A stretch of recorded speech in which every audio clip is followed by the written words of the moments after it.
Eu sou jovem, continuação do meu pai, com a mesma ideia do Deus transcendente e da Igreja Católica e do Papa e dos bispos.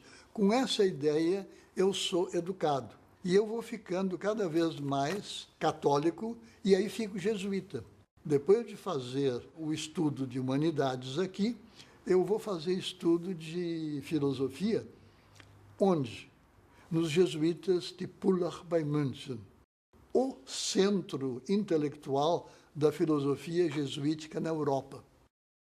Na Bélgica, na França, começam a estudar filosofia tomista, que não havia outra opção, mas começam a estudar também a filosofia grega e o idealismo alemão. E aí surge, na Bélgica, a ideia, eu vou reconstruir a filosofia tomista com o Deus cristão, católico, mas utilizando o método transcendental de Kant. Nesse ambiente, eu era católico, ortodoxo, mas vou aprendendo toda essa riqueza intelectual. Então eu fico em São Leopoldo um curto período, mas já tão, vamos dizer, crítico com a Igreja Católica, que os jesuítas aqui dizem, não, vai imediatamente de volta para a Europa e vai para os melhores professores de teologia que nós vamos indicar. Porque assim como tu estás, tu vais ficar um herege.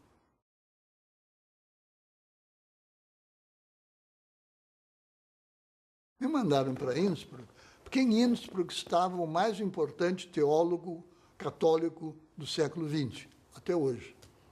Ele foi eliminado intelectualmente só no Segundo Concílio Vaticano pelo meu colega e cordial adversário, Josef Ratzinger, que estava comigo na mesma sala com um grupo de alunos fazendo doutoramento. Foi naquela época em que os Vilas Boas, num avião pequenininho, tiraram uma fotografia de um índio do Xingu com o arco apontando para o avião. Essa fotografia até hoje anda por aí, ela passou o mundo inteiro. E a gente via, então, de repente, o índio do Xingu atirando, e a gente sabia que nunca aquela tribo tinha tido contato com cristianismo e cultura ocidental. E aí surgiu a pergunta, o índio do Xingu vai para o céu ou vai para o inferno? Todo mundo, inclusive o Rahner, inclusive o Ratzinger, depois Papa, vão dizer, não, o índio do Xingu vai para o céu. Bom, mas aí tem o problema.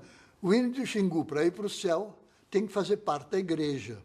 E eles vão dizer, sim, o índio do Xingu não sabe, mas ele faz parte da igreja, porque a igreja é a salvação.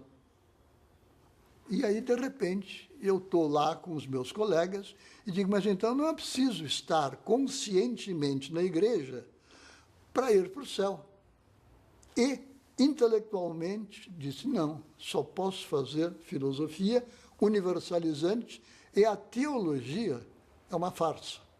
Eu venho de Innsbruck para Porto Alegre, passo 2, 3 meses aqui, assino as documentação saindo dos jesuítas e volto para a Europa. E volto para a Universidade de Viena. Eu passei 3, 4 anos ensinando filosofia na Universidade de Viena.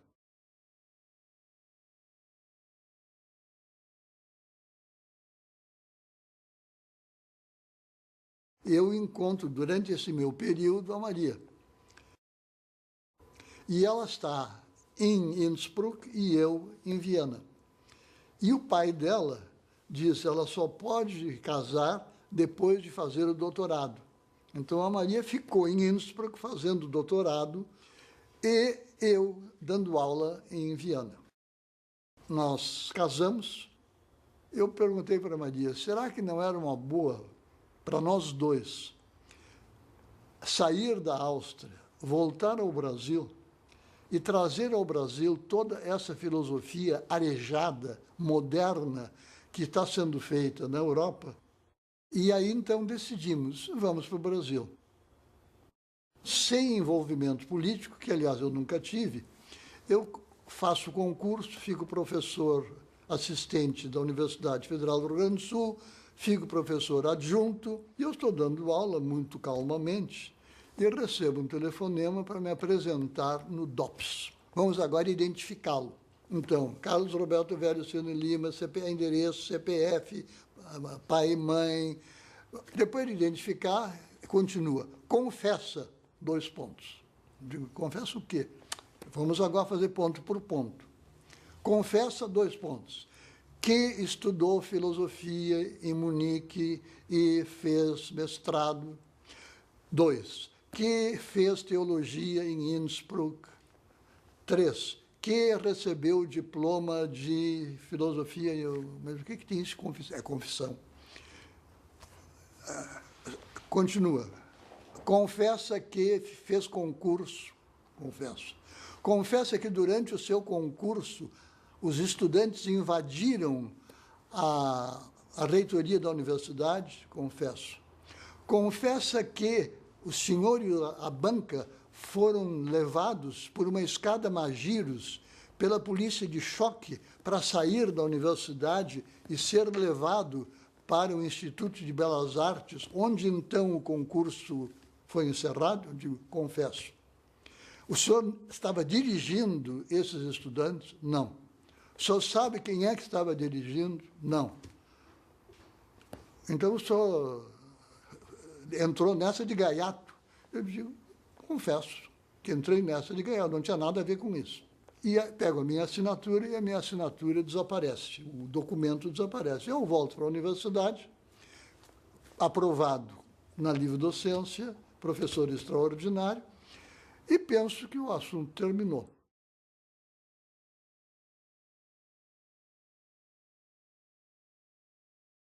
Algum documento, que eu não sei qual é, aparece e caça 42 professores universitários da Universidade Federal do Rio Grande do Sul. E esses professores foram caçados sem direito à defesa, nem diziam por quê. E aí um grupo de professores relativamente grande que tinha sobrado assinou um documento dizendo que não podia se fazer isso e que era um crime, eu usei a palavra crime,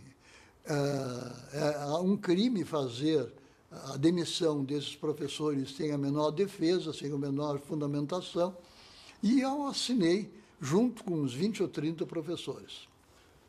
O senhor Favorino Mércio, secretário-geral do ministro da Educação, Tarso Dutra, está exigindo que os senhores peguem agora esse documento e escrevam retrato e afirmam o contrário. Só isso, basta essas palavras. Eu digo, mas como? Retratar e afirmar o contrário? Eu disse que aquilo não foi uma barbaridade. Não, o senhor usou a palavra crime. Eu digo, muito bem, mas eu não vou me retratar. E uma semana depois, no Diário Oficial, apareceu, só no Diário Oficial, eu só sei isso pelo Diário Oficial, foram caçados pelos 5 seguintes professores, 2 pontos. Carlos de Brito Velho, Carlos Seno Lima, Vitor de Brito Velho, e nós estávamos caçados.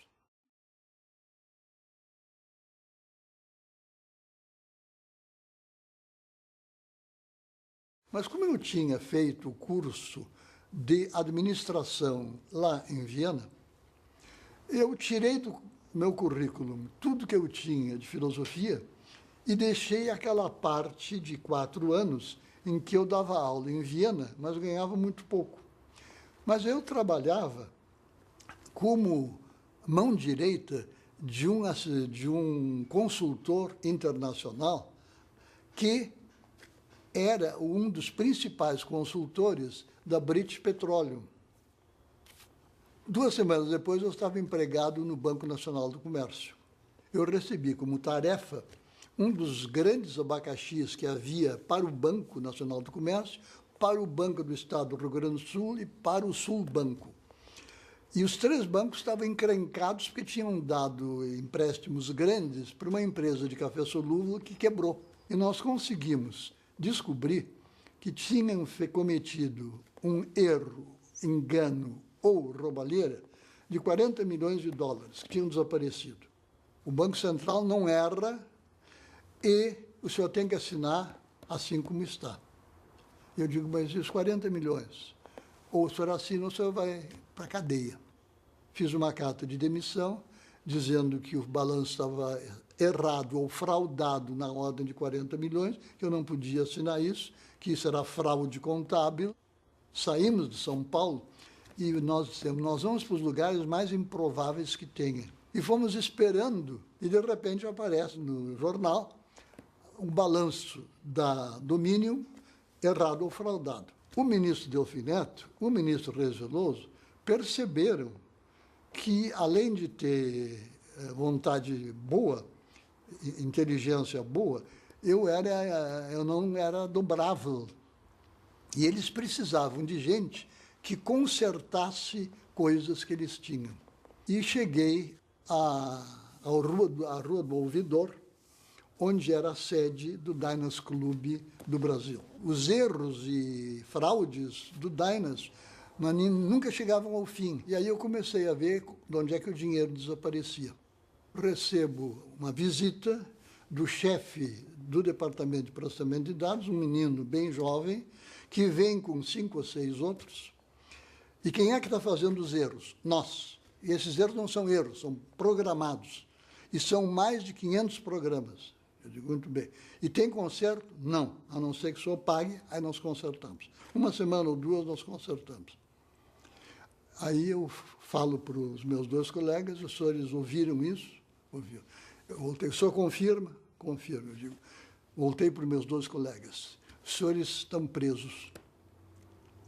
Os senhores, meus 2 colegas, por favor, levem esses meninos para a delegacia e eu já dou agora ordem de prisão. Como cidadão brasileiro, eu tenho agora razões suficientes para dizer que o senhor está preso.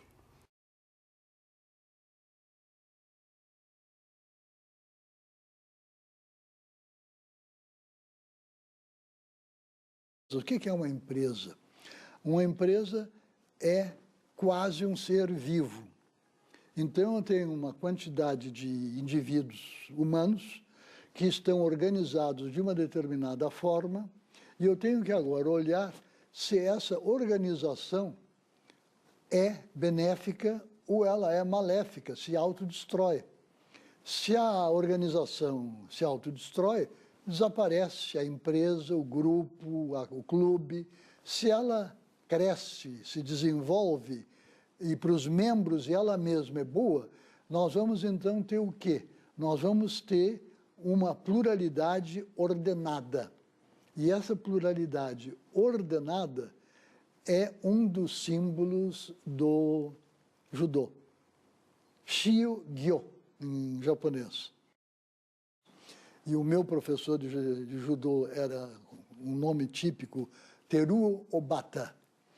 O Teruo Obata me ensinou, eu aprendi a disciplina. E quando eu cheguei no 3º ou 4º dan, o Teruo Obata, numa viagem que ele fez a Tóquio, me inscreveu no livro de Tóquio e me deu essa espada com a faixa escrito o meu nome. E eu fiquei ainda fazendo judô, mas um judô bem simples, de gente mais idosa, mas fiquei com a espada que eu recebi de Tóquio. Por isso a espada está aí.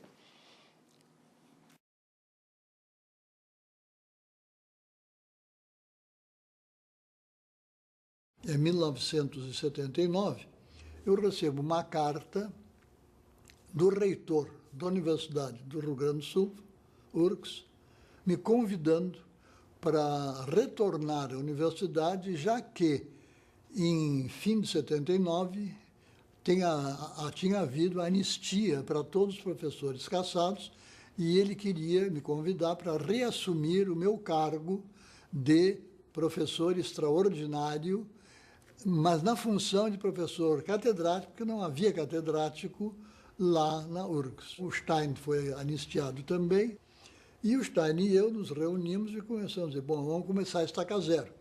Veio nesse período o Deboni, o Álvaro Valls, E nós, então, em curto espaço de tempo, meio ano, conseguimos juntar um departamento de várias origens, mas que tinha um núcleo pensante crítico. E o que a filosofia faz?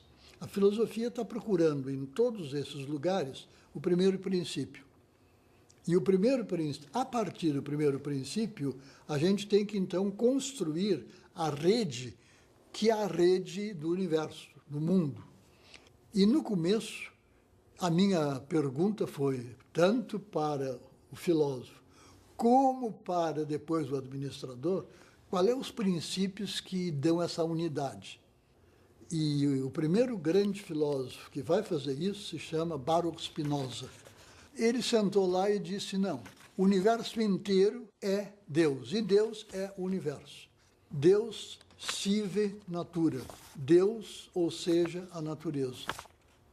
E neste período, ninguém sabe explicar por quê, acontece uma coisa maravilhosa.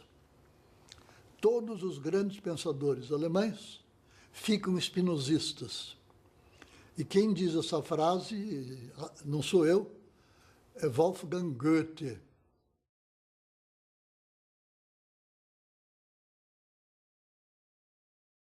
Em Iena aparece Fichte, e Fichte vai dizer, o eu é o eu, e a partir do eu, que é o eu vou construir todo o universo.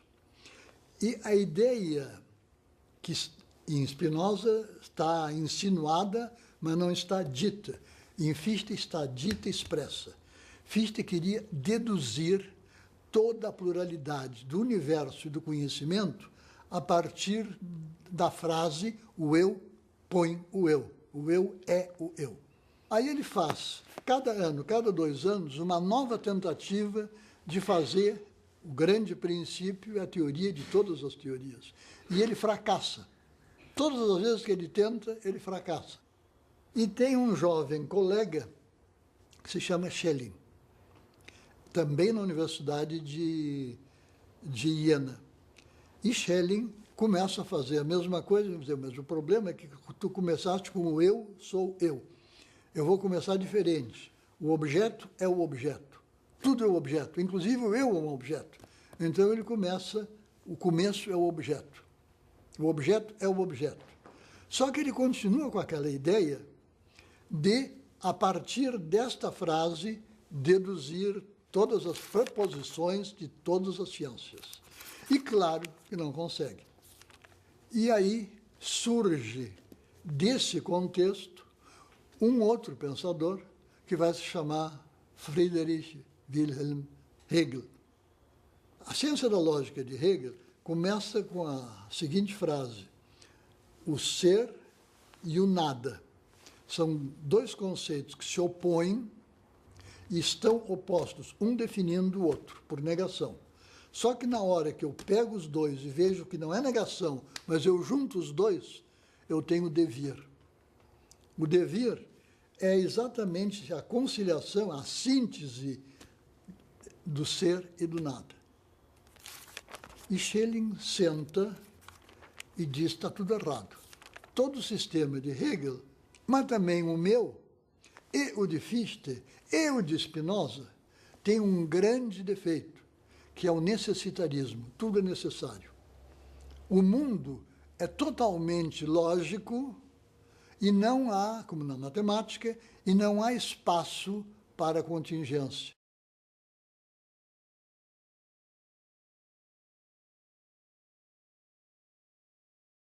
E Wittgenstein, então, tenta fazer um sistema completo de filosofia da linguagem que imediatamente ele transforma em filosofia do ser. Só que este Wittgenstein, ele mesmo, em Viena, olha para o trabalho dele, que é o Tratatus Lógico-Filosóficos, olha para o trabalho dele e diz, tudo que eu escrevi está errado. E ele escreve no prefácio do seguinte livro, que são as Investigações Filosóficas, tudo que eu escrevi estava errado por causa disso. E nós temos que introduzir contingência, vamos ver se eu consigo. E ele tenta, só que ele repara que cada pedaço, cada capítulo é um pedaço. e ele perdeu a totalidade da ciência.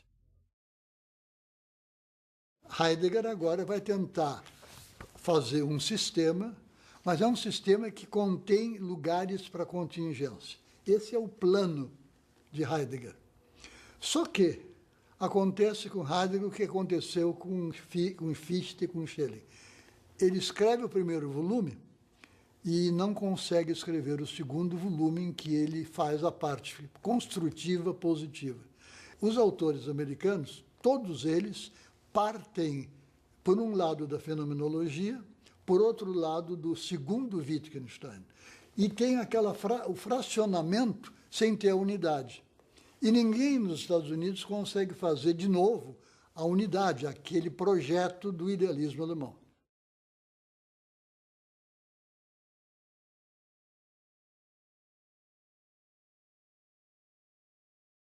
A minha posição e a minha teoria, que é minoritária, eu estou relativamente sozinho com isso, é a tentativa de fazer um único grande sistema que, por um lado, seja a totalidade, mas, por outro lado, contenha dentro dele contingência, verdadeira historicidade. O primeiro subprincípio se chama identidade. A é A. O segundo grande princípio se chama a emergência do novo. B, que não é dedutível de A, nem de A mais A, menos A. O B é indedutível, segundo. E o terceiro princípio, coerência. Eu não posso dizer A e, como outro princípio, dizer não A. O que é doença? Doença é o fato de que, na emergência do novo, não se conseguiu juntar a conciliação. Então, doença é a falta de conciliação, a falta de coerência de um ser vivo com si mesmo. Então, um ser vivo tem que ter uma coerência interna, senão ele vai morrer. E dentro de uma sociedade, de um continente, se aparecem seres vivos que não estão adaptados, é a palavra de Darwin, eu estou usando a palavra coerente. Se ele não é coerente com o meio ambiente, ele vai morrer. Um bom economista, ele vai ter que conciliar um modelo matemático, que é duro, com a realidade, que é a emergência do novo, e quando tem a emergência do novo, ele vai ter que mudar o sistema matemático, deixar espaços que num outro sistema não tem. Então, em lógica matemática, não tem esse problema da existência e da emergência do novo. É algo muito bonito, com um grande defeito: não existe. A matemática não existe. A matemática vale, ela não existe. O que existe vai ser contingente. Se, de repente, uma coisa é X, ela é não X, e não há jeito de juntar, uma destrói a outra.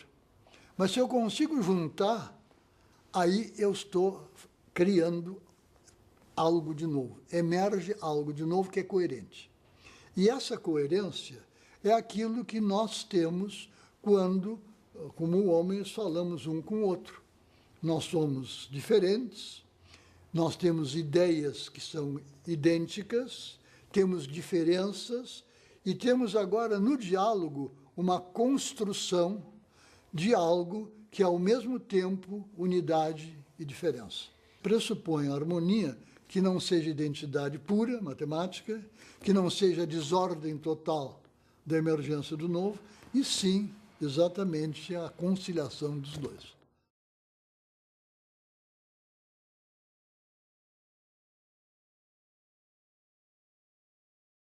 Nenhum de nós é a totalidade.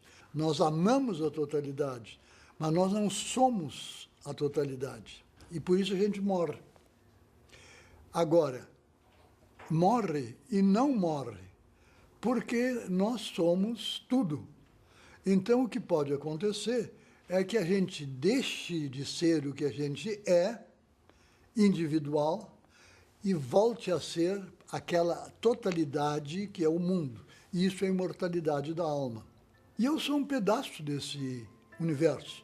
E, portanto, sou divino. E essa divindade que eu tenho vai aumentando do anorgânico orgânico para os animais superiores. E se tiver outros universos com outro, vai estar contido nessa totalidade. A minha vida era aquilo que eu pensava. Eu não tinha, vamos dizer, uma vida minha e uma vida intelectual diferente. A minha vida é a vida que eu penso, que eu sinto.